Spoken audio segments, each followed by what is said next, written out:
আসসালামু আলাইকুম প্রিয় শিক্ষার্থী বন্ধুরা, আশা করি সবাই ভালো আছো। তোমাদের সামনে আজকে নির্ণয় পদ্ধতিতে পরিমিত ব্যবধান ভেদাঙ্ক বিভেদাঙ্ক নির্ণয় করো, অর্থাৎ পরিমিত ব্যবধান ভেদাঙ্ক বিভেদাঙ্ক নির্ণয়ের একটি অঙ্ক নিয়ে হাজির হয়েছি। খুব ইম্পর্টেন্ট অঙ্ক, 2011, 2014 এবং 2021 সালে এনইউতে আসছে। আর কখনো পরিমিত ব্যবধান দিয়ে আসছে তথ্য দিয়ে, কখনো ভেদাঙ্ক, কখনো বিভেদাঙ্ক দিয়ে আসছে, অথবা তিনটা একসাথে দিয়ে আসছে পরীক্ষায়। খুব ইম্পর্টেন্ট অঙ্কটা, আমরা প্রথম থেকে শেষ পর্যন্ত মনোযোগ সহকারে করে নেব ইনশাল্লাহ। তো পরিমিত ব্যবধান ভেদাঙ্ক বিভেদাঙ্ক করতে গেলে তোমাকে পরিমিত ব্যবধানটা যদি তোমার জানা থাকে তাহলে ভেদাঙ্ক খুব সহজেই পারবা, আর বিভেদাঙ্ক বের করতে পরিমিত ব্যবধানের প্রয়োজন পড়ে। তাহলে আমরা পরিমিত ব্যবধান নির্ণয় করব। পরিমিত ব্যবধান নির্ণয় পদ্ধতি তিনটি: সরাসরি পদ্ধতি, সংক্ষিপ্ত পদ্ধতি, আর হচ্ছে তথ্যসীমার মান থেকে গড়ের বিচ্যুতির পদ্ধতি, বিচ্যুতির সমষ্টি পদ্ধতি। আমরা মূলত এই অঙ্কটা করব সরাসরি পদ্ধতিতে। আর পরিমিত ব্যবধান এবং ভেদাঙ্ক নির্ণয়ের ক্ষেত্রে বেশিরভাগ ক্ষেত্রে আমরা সরাসরি এবং সংক্ষিপ্ত পদ্ধতি ব্যবহার করে থাকি। এই অঙ্কে আমরা সরাসরি পদ্ধতি দিয়ে করব। তো সরাসরি পদ্ধতির ক্ষেত্রে টোটাল দুইটা সূত্র আছে, এখানে খেয়াল করো। একটা হচ্ছে বিচ্ছিন্ন উপাত্তের ক্ষেত্রে, অর্থাৎ এরকম বিচ্ছিন্ন, যেমন 5, 7, 10, এগুলোকে বিচ্ছিন্ন উপাত্ত বলা হয়। এখানে যেমন এখানে যদি এফ না থাকতো তাহলে শুধু আমি বিচ্ছিন্ন উপাত্ত বলতে পারতাম, ঠিক আছে। আর এফ থাকার কারণে এগুলো বিচ্ছিন্ন উপাত্ত, ঠিক আছে। তবে বিচ্ছিন্ন উপাত্তের ক্ষেত্রে গণসংখ্যা রয়েছে, বিচ্ছিন্ন উপাত্তের ক্ষেত্রে গণসংখ্যা রয়েছে। তো আমি এখানে বলতে পারি যে বিচ্ছিন্ন উপাত্তের ক্ষেত্রে গণসংখ্যা, এই যে বিচ্ছিন্ন উপাত্তের ক্ষেত্রে গণসংখ্যা থাকলে, বা শ্রেণীকৃত তথ্যের ক্ষেত্রে, এখানে হচ্ছে বিচ্ছিন্ন উপাত্তের ক্ষেত্রে গণসংখ্যা থাকলে, এই বিচ্ছিন্ন উপাত্তের ক্ষেত্রে গণসংখ্যা থাকলে, এই যে গণসংখ্যাটা আছে, তো বিচ্ছিন্ন উপাত্তের ক্ষেত্রে গণসংখ্যা থাকলে অথবা শ্রেণীকৃত তথ্যের ক্ষেত্রে একই সূত্র। তাহলে প্রথমত হচ্ছে বিচ্ছিন্ন উপাত্তের ক্ষেত্রে হ্যাঁ বিচ্ছিন্ন ঠিক আছে, কিন্তু গণসংখ্যাটা আছে, তাহলে সূত্র ব্যবহার হবে আমার দ্বিতীয়টা, এই সূত্রটা ব্যবহৃত হবে কি বের করতে? পরিমিত ব্যবধান বের করতে। আর পরিমিত ব্যবধানের বর্গটা হচ্ছে ভেদাঙ্ক। সো পরিমিত ব্যবধান জানা থাকলে তুমি ভেদাঙ্ক খুব সহজেই বের করতে পারো। আর বিভেদাঙ্ক বের করতে পরিমিত ব্যবধানটা লাগে। তাহলে পরিমিত ব্যবধান সারণীর মাধ্যমেই আমি ভেদাঙ্ক বিভেদাঙ্ক বের করতে পারি। তো সমাধান দিয়ে লিখবো যে আমরা জানি, সমাধান দিয়ে লেখো যে উপযুক্ত সারণী তৈরি করি।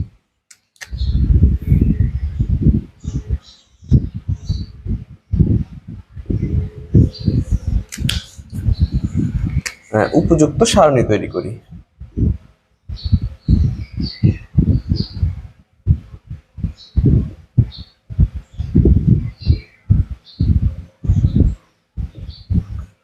উপযুক্ত সারণী তৈরি করি।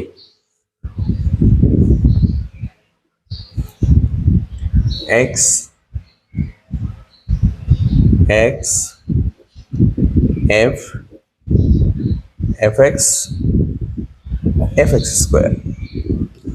তাহলে যেটা করবো এখানে হচ্ছে x F F X F x square.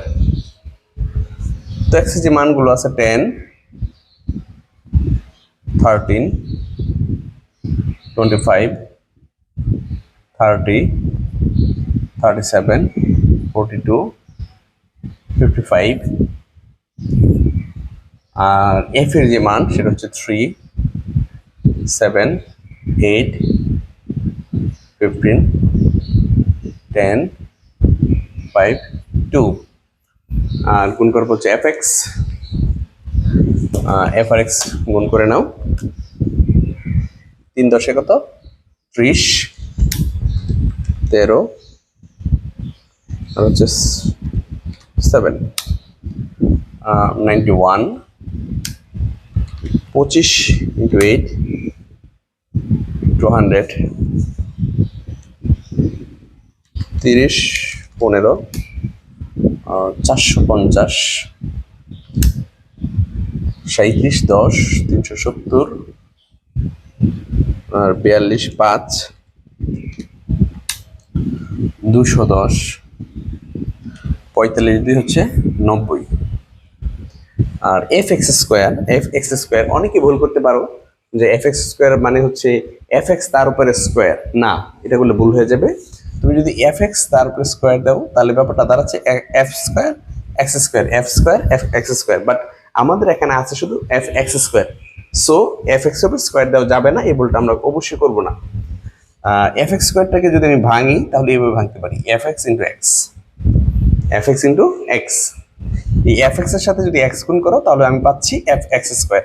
তাহলে আমরা যে কাজটা করবো এখানে হচ্ছে এফ এক্স আর এক্স গুণ করবো, এই হচ্ছে এফ এক্স আর হচ্ছে এক্স, এই দুটো গুণ করবো, এফ এক্স আর এক্স গুণ করে নিব, তাহলে এফ এক্স স্কোয়ার পাবো।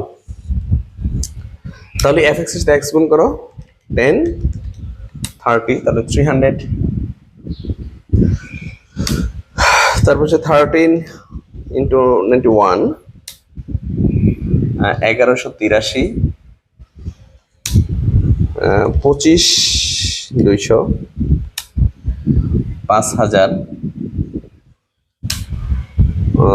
30 450, 13500, 37 370, 13690, 42 210, 8820,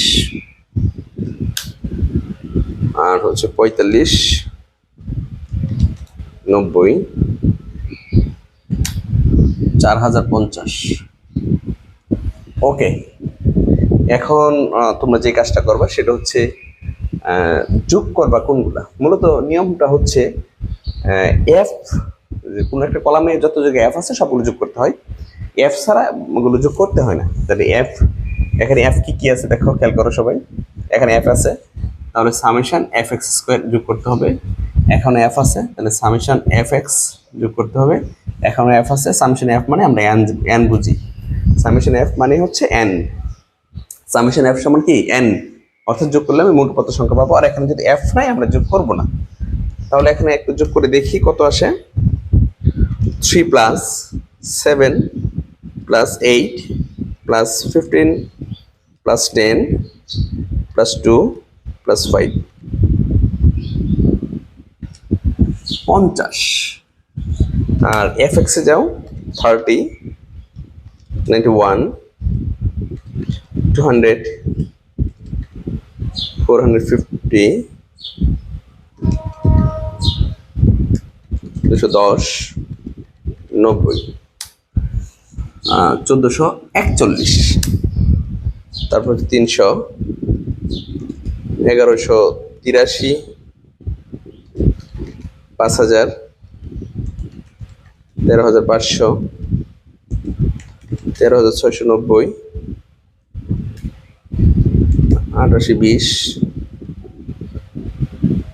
40 50 46,543, 46,543। ওকে, আমরা উপযুক্ত সারণীটা তৈরি করে নিলাম। F X, F x square আর হচ্ছে এফ, তিনটা যোগ করে দিলাম। এখন আমরা ধারাবাহিকভাবে অঙ্কগুলো করি। যেমন প্রথমে আছে পরিমিত ব্যবধান, তো আমরা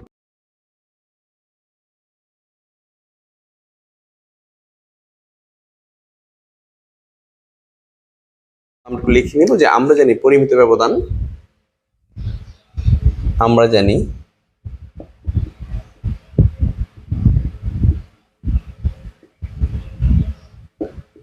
পরিমিত ব্যবধান, পরিমিত ব্যবধানকে প্রকাশ করি আমরা সিগমা দ্বারা, summation f x square by n minus f x by n তার উপরে ফুল স্কোয়ার। এই হচ্ছে পরিমিত ব্যবধানের সূত্র। সিগমা সমান √ summation f x square by n minus summation f x by n তার উপরে ফুল স্কোয়ার সমান summation f x square by n. তুমি মান বসাবা, সামেশন এফ এক্স স্কোয়ার মানটা বসাবো, মান হচ্ছে 46,543 আর এন এর মান হচ্ছে 50 মাইনাস সামেশন এফ এক্স হচ্ছে 1441, এন এর মান 50 স্কোয়ার দিব। তাহলে যদি এখন হিসাব করি 46,543 ভাগ 50 930.86 মাইনাস 1441 ভাগ করব 50 দিয়ে, স্কোয়ার করব 830.59। এখন আমরা বিয়োগ করে দিব 930.86 বিয়োগ 830.59, 100.27। আমরা এখন রুট করব 10, রুটটা 10.01, আমরা সরাসরি 10 লিখতে পারি, কারণ খুব ছোট্ট মান 10.01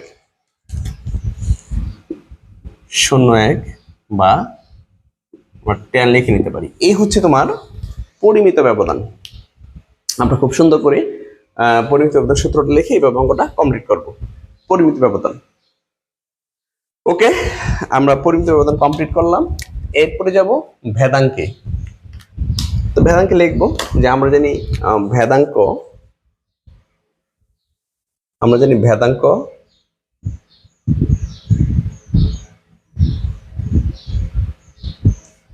ভেদাঙ্ক ইংরেজি হচ্ছে ভেরিয়েন্স। ভেদাঙ্ক ইংরেজি হচ্ছে ভেরিয়েন্স।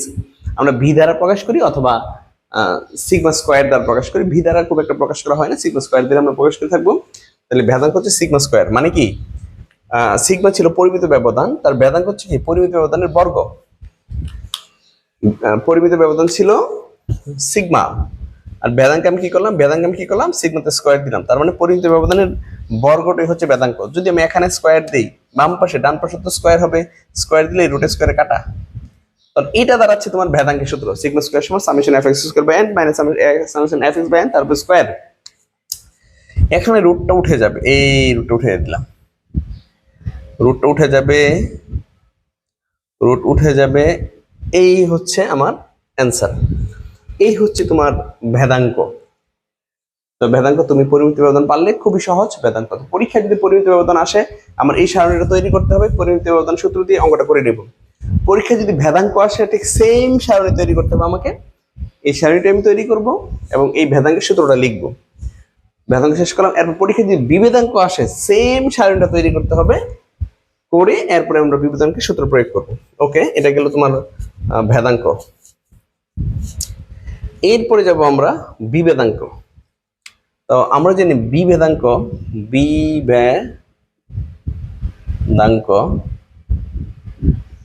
সিবি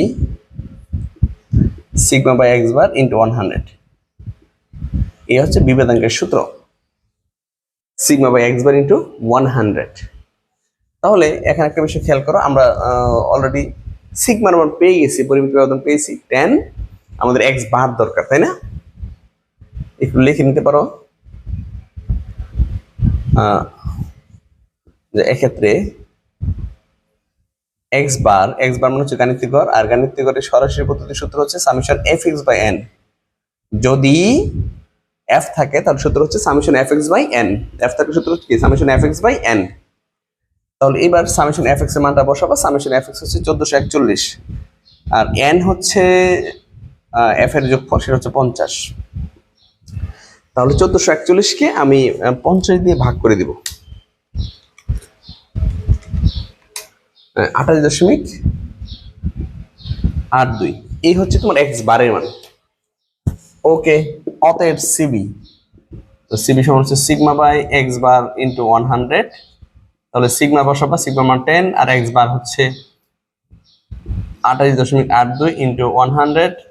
এখন তুমি হিসাব করে নাও, 10 ইন্টু 100 ভাগ 28.82। ওকে, তো 34.70 আসছে, কিন্তু 34.698। আমি দুই সংখ্যা নিলে তারপরে সংখ্যা 5 বা তার চেয়ে বেশি হওয়ার কারণে এই দুই সংখ্যার সাথে এক যোগ করবো। 69 সাথে এক যোগ করলে সেটা 70 হয়ে যায়, 69 সাথে এক যোগ করলে 70 হয়, ব্যাস। এই হচ্ছে সিবি। আর পার্সেন্ট দেওয়া লাগে, কারণ স্ট্যাটিস্টিক আমরা জানি সকল সূত্রেই যখন 100 দ্বারা গুণ হয় সে উত্তরে পার্সেন্ট হয়, শুধুমাত্র ইন্ডেক্স নাম্বার সূচক সংখ্যার অঙ্ক বাদে। আমরা এইভাবে বিভেদাঙ্কটা নির্ণয় করে নিব। তো পরীক্ষায় যদি পরিমিত ব্যবধান আসে, এই সারণীটা লাগবে, আমি পরিমিত ব্যবধান সূত্র প্রয়োগ করে মান বের করে ফেলবো। ভেদাঙ্ক আসলে ঠিক সেম সারণী লাগবে, সরাসরিতে করতে গেলে সূত্র লিখবো, মান বের করে ফেলবো। বিভেদাঙ্ক বলে সিবি সূত্র লিখে নিব, সিবি সূত্র লিখে আমাকে সিগমা আর হচ্ছে এক্স বার বের করতে হবে। যদি শুধু বিভেদাঙ্ক বলে তাহলে তুমি বিভেদাঙ্ক সূত্রটা লিখে সিগমার এক্স বার বের করে নিবা, তবে সারণী এটি লাগবে। ওকে, আশা করি সবাই বুঝতে পেরেছো। আমার ক্লাস যদি ভালো লাগে অবশ্যই তুমি তোমার বন্ধু বান্ধব সবার সাথে আমার অনলাইন ক্লাসের বিষয়ে শেয়ার করো। ভালো থাকো, সুস্থ থাকো, আসসালামু আলাইকুম।